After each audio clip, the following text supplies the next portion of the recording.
जय श्री कृष्ण प्यारे साथियों। श्रीमद् भगवद गीता अध्याय 18 है, श्लोक संख्या 62। तमेव शरणं गच्छ सर्वभावेन भारत तत्प्रसादात् परां शान्तिं स्थानं प्राप्स्यसि शाश्वतम्। भाई और बहनों, भगवान श्री कृष्ण कहते हैं, हे अर्जुन, तू सब प्रकार से मुझ परमेश्वर की ही शरण में आ।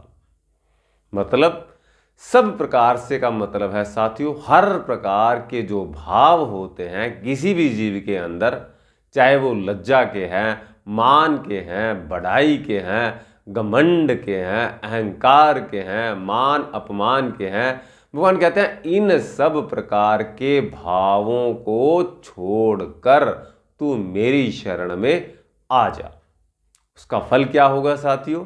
भगवान कहते हैं जब भी तू कोई कार्य करता है, उन सब कार्यों को करने के बाद तू मुझे सेंटर पॉइंट में रखते हुए, मुझे बीच में रखते हुए उन सब भावों को छोड़कर उस कार्य को तू मुझे समर्पित कर दे। और ऐसा करने से क्या होगा? तू मेरी कृपा से परम शांति को प्राप्त होगा।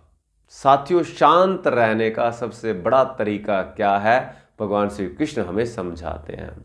वो कहते हैं कि हमें सबसे पहली बात अपने भावों के ऊपर नियंत्रण स्थापित करना होगा। अर्थात भाव चाहे कैसे भी हो, उन सब भावों को छोड़कर फिर हमें परमात्मा की शरण में जाना है।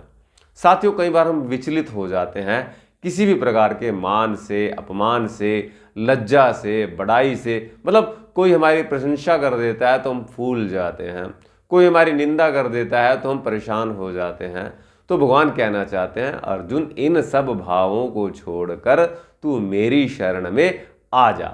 और जैसे तू इन भावों को छोड़ेगा, तू परम शांति को प्राप्त हो जाएगा। और कितनी प्यारी बात है साथियों, इन सब भावों को छोड़ते ही हम परम शांति को प्राप्त हो जाते हैं।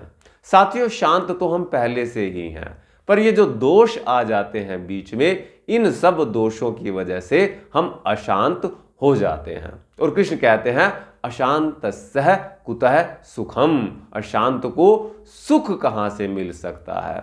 तो साथियों, भगवान हमें तरीका बता चुके हैं शांत रहने का, परम शांति को प्राप्त करने का। और इसका फल क्या है, इसकी चर्चा करेंगे हम अगले श्लोक में। आपसे निवेदन करूंगा, आप हमारे पेज को लाइक करें, योगी जितेंद्र के नाम से और जागरण टीवी शिकागो के नाम से, और ज़्यादा से ज़्यादा इस चैनल को सब्सक्राइब करके वीडियो को शेयर करें। धन्यवाद।